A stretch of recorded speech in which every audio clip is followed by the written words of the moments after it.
Hello everyone, how are you all today? Thank you so much for tuning in for yet another video of me rambling about which ship I think will be doing better in a battle scenario. This video was requested by a few of my good friends from a Discord server I'm part of. So, why don't you join it? Link will be in the description. For those of you already familiar with my Versus series videos, you'll know that fighters and bombers will not be included and crews will be of equal skill and competency. Before you go any further, however, why don't you hit the like and subscribe button and make sure to hit the bell button to become part of the new Circa Legion and keep up with any of my future videos. Now, with all that said and out of the way, let's begin. As usual, we'll start with introduction and history of these two respective ships. The CR-90 Corvette was used by the Galactic Republic as well as Rebel Alliance and later even the New Republic. The CR-90 Corvette was actually the first ship ever seen in the Star Wars movies, as it was the very first ship to pop up on the screen as Star Wars Episode 4 A New Hope came out, fleeing from the massive Imperial Star Destroyer by the name of Tyranny. 10 to 15 minutes before that, it had run off from the Battle of Scarif with the Death Star plans. It continued to serve all the way through the Rebel Alliance and many years into the New Republic. The C70 Corvette, also known as Republic Frigate but in actual reality known as the C70 Consular class cruiser, was likewise a ship used by the Galactic Republic during the Clone Wars. However, unlike the CR-90 Corvette, it showed itself already during the very beginning, where the CR-90 was a late arrival. The C-70 served countless roles and stayed with the Republic until the end. However, it wasn't seen much after the Republic transitioned into the Galactic Empire. Nevertheless, it served faithfully in whatever task it was required. Now let's take a look at the general things and aspects. The CR-90 Corvette was 150 meters long, so it fit well within the Corvette class of ships. It was built by the Corellian Engineering Corporation and it was very easily modifiable. That meant that it had a great resale price as well as the CEC, making countless spare parts for upgrades as well as much more. That also made the ship very versatile, like it took nearly no effort and no one with even any mechanical skill could upgrade the ship. Just look at the Millennium Falcon, which was a heavily modified YT-1300 light cargo freighter, also made by Corellian Engineering Corporation. It was 48 meters wide and 32 meters tall, antennas and everything included. This ship in general could be used for any role, being an escort, diplomatic missions, evacuation, cargo hauling, and much more. The possibilities were near endless. The standard price for this ship was between 2.7 and 3.5 million credits new and around 1.5 million credits used. Compare that to cars in the real world, where they lose tremendous loads of value in no time, even if they're brand new and have only driven like 1,000 miles. The CR-90 had a crew of between 30 and 165, again depending on the configuration, and could also carry up to 600 personnel depending on the configuration, and 3,000 tons of cargo as well as 1 year worth of consumables. Now the C-70 on the other hand was also a ship constructed by the CEC. However, it was slightly shorter at 138 meters, also 12 meters shorter than the CR-90. Now, with all that out of the way, the C-70 cost 1.5 million new and 700,000 used, and just like the CR-90, it was used for basically anything. However, it still lacked the same ease to upgrade and configure, but it was used in countless roles regardless during the Clone Wars. For example, escorting fleets of bigger ships, helping against fighters and bombers, it carried senators to planets for negotiations, it carried Yoda and clone troopers in the very first episode of the Clone Wars series, as well as the rescue party that was supposed to save Eve Koth and more. Funny thing about the C-70 is the fact that it had this pod mounted under it, which could be used for many various things. Mostly it was used as a fine suite for diplomats and other important personnel. You could say that while it was far from the strongest ship in the galaxy, it was definitely one of the most versatile. Normally, it carried 9 crew members, 20 troops, and twice that of the CR-90 being 6,000 tons of cargo. I would assume that the C-70 could also carry a full year worth of consumables, maybe 2, maybe less, with double the cargo carrying capacity. Think about it. You can get 2 C-70s for the price of 1 CR-90. That's pretty good in my book. So you get quite a bit for your buck. Added to that, the C-70 is a lot less labor intensive, so that gives you an advantage in having to spend much less on payments for the crews. Then again, I think it's also a pretty solid argument that the CR-90 is newer and so much more versatile and modifiable. So I think it's safe to say that this is also one of the reasons why it's a bit more expensive to purchase. However, because you can still get two C70s for the price of one CR-90, then I would be inclined to give the point to the C70 in this category. In general terms and aspects, the C70 wins. Now on to the ships in terms of speed and maneuvering. The CR-90 Corvette was covered with 11 engine thrusters arranged in a trireme position, meaning 3 rows of engines, 4 in top, 3 in the middle, and 4 on the bottom. If you want to see a typical trireme position or formation, go look at the trireme ships of the Romans and Greeks that were used around the time of Alexander the Great. If a ship had 3 roars, that means it was a trireme.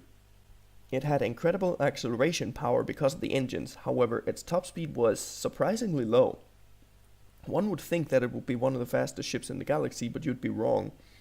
Believe this or not, but with a maximum acceleration of 2100 G, it was 200 G slower than the Imperial class Star Destroyer, so it made sense that the Imperial Star Destroyer could catch up to it eventually.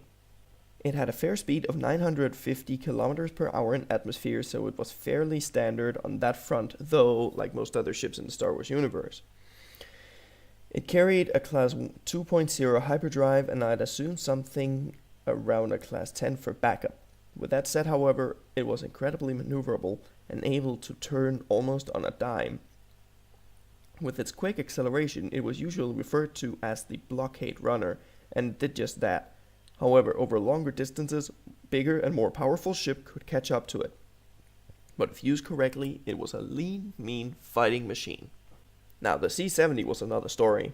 It had 3 engine thrusters, however, each engine was vastly more powerful than the smaller ones on the CR-90. That didn't mean that the C70 lacked power, however. It had quite a bit of it, in fact. Sporting a 1.5 hyperdrive, I would assume that, since it isn't specified, it could reach maybe about 2400 G per maximum acceleration. And why is that, you might ask? The CR-90 does have more thrusters, so how can the C70 be faster? Well, the reason why is often because the lower the number is, the better the hyperdrive is, so naturally a Class 1.0 is better than a Class 2.0. And while it's not always a strict rule, it definitely plays a massive role. With these big engine thrusters also comes the added bonus of incredible maneuvering, just like the CR-90. So, in a general sense, I think it is safe to say that the CR-90 and C70 are very much on par, with perhaps the C70 being that bit faster, but the CR-90 being that bit more mobile. So, in all honesty, I really can't seem to find and give either the edge. Both speed and maneuvering are very important, so I think that for this category of speed and maneuvering, I'll declare them as equals. And now to compare their defensive and offensive capabilities. The CR-90 Corvette was armed with a fairly respectable amount of weapons considering its size. And those weapons also had quite a bit of power to them. It carried 6 turbo laser turrets, however some were upgraded to have 8. Again, they were as easily to modify and configure into different roles as it was to draw a straight line on a datapad.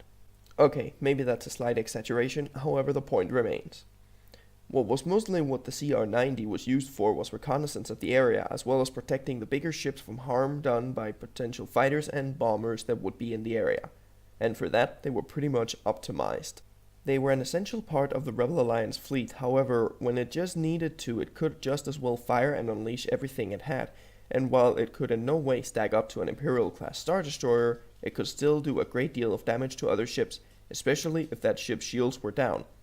Speaking of shields, it is not exactly known how strong the shields were on the CR-90, but one thing's for sure. After the ship had been struck by a powerful laser blast from the Star Destroyer Tyranny above Tatooine, the shields were definitely gone. Obviously, since that blast pretty much destroyed the main reactor. I'd argue that the shields were slightly stronger than what was on the original versions of the CEC. However, that isn't until later during the Galactic Civil War where the rebels have made a lasting impact and actually proven itself a capable and viable threat to the Empire.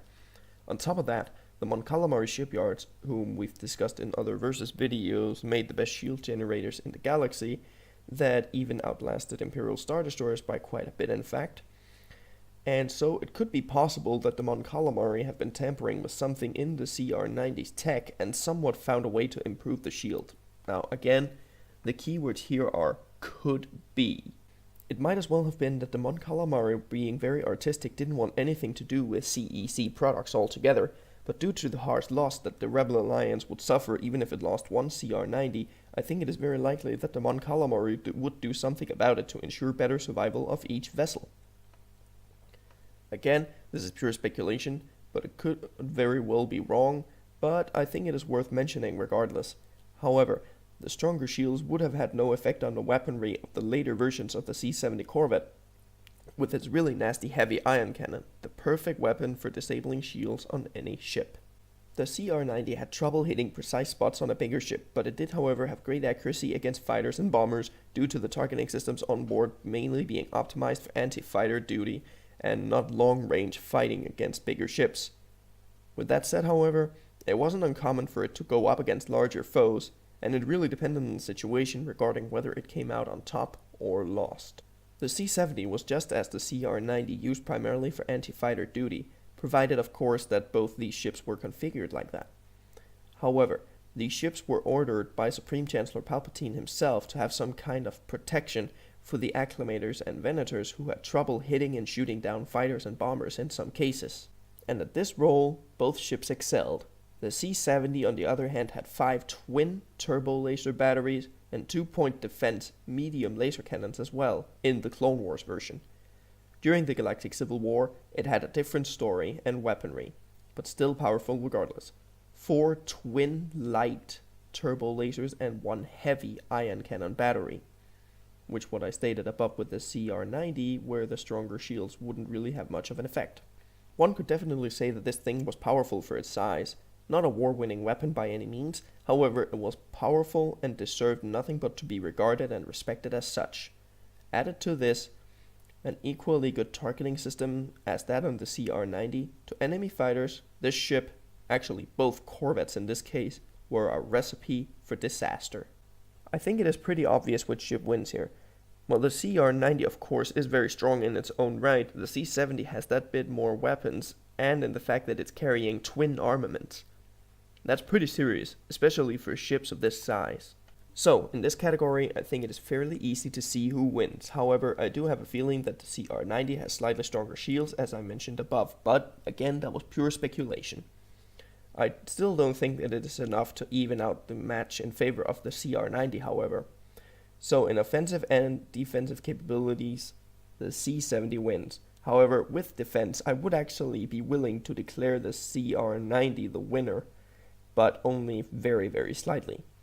That is only assuming, of course, that we're talking about the early Clone Wars version of the C-70, as the later Galactic Civil War version of the C-70, with its then heavy ion cannon and twin light turbo lasers, would tear the CR-90 apart, based on the ion cannons alone. But the offensive edge still is bigger than the defensive edge for the CR-90, so in full, the C-70 wins the category in defensive and offensive capabilities. And now for the verdict and closing thoughts. From what we've already spoken about, as well as what we've seen from the C-70 over that of the CR-90, I have a feeling that the CR-90 does come out on the shorter end here. The reason is the superior weapons as well as speed over the CR-90. And while the CR-90 does have stronger shields and arguably better maneuvering capabilities, it is not quite capable of stacking up to the C-70 in terms of offensive firepower. It will put up a great match, yes, however, apart from that, it is fairly evident that the CR-90 is on the losing end of this battle. It is simply not quite as powerful as the C-70, and that is both versions I'm referring to here, so it isn't really so important as to what the CR-90 is gonna do. It is in the end on the losing end. And so, with that, I will declare the C70 the winner. Now, of course, remember that this is only how I see the match, and if you don't agree, please do share your sense in the comments. Now, once again, before you leave, make sure to hit the like button if you actually like the video, that is, and subscribe along with pressing the bell button to become part of the new Zerka Legion.